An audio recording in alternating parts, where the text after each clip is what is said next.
Hello, my name is Keith Ferguson, and today I'm going to be presenting you my findings on POCUS.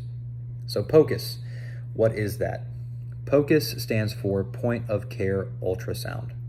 So essentially it is a ultrasound machine that has been miniaturized down and is small enough to be used in the field for ground as well as helicopter EMS.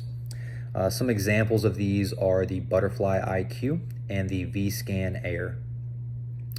Unfortunately, I was unable to get my hands on one of those for a visual.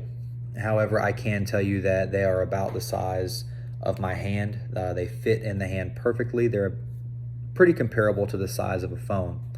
Most of them can be hooked up to a phone or an iPad or whatever kind of device that you have at your EMS service.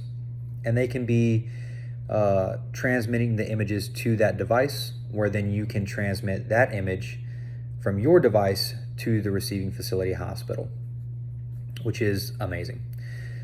Ultrasounds have been used in emergency medicine since the late 90s.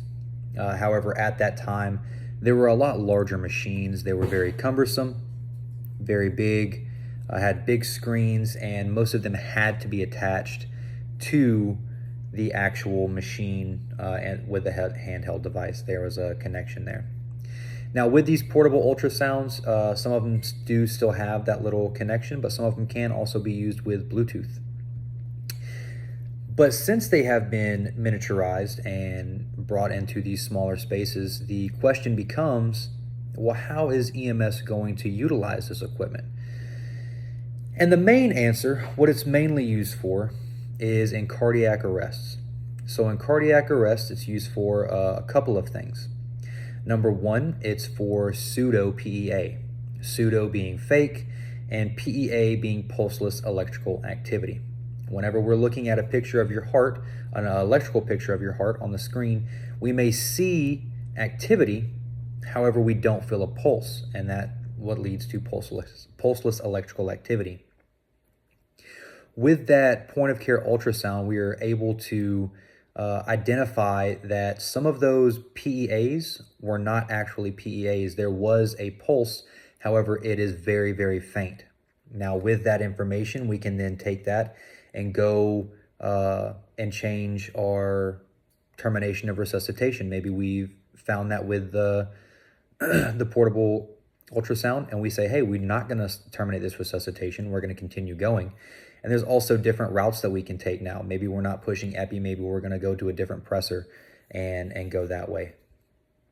It's also used in cardiac arrest care for better hands-on time during CPR. So anytime CPR is stopped, your heart is no longer perfusing that blood to the rest of your body.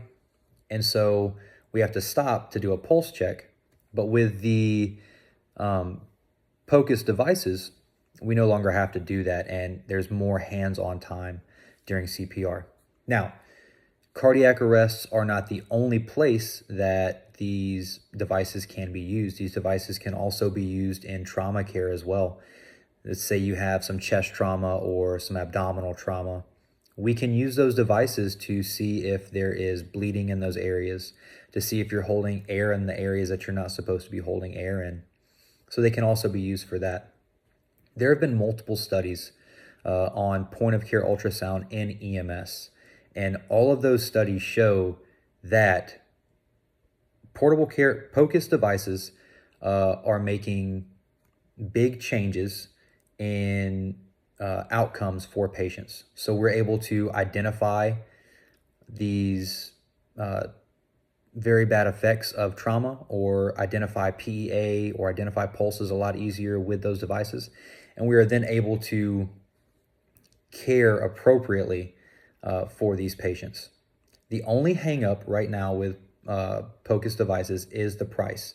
Most of these are over $1,500. On the higher end, they're around $5,000. However, with technology continuing to improve, I'm sure that these devices will become more available to all EMS agencies, and I do believe that POCUS will be the new standard of care in EMS. Thank you for your time. Hope you have a great day.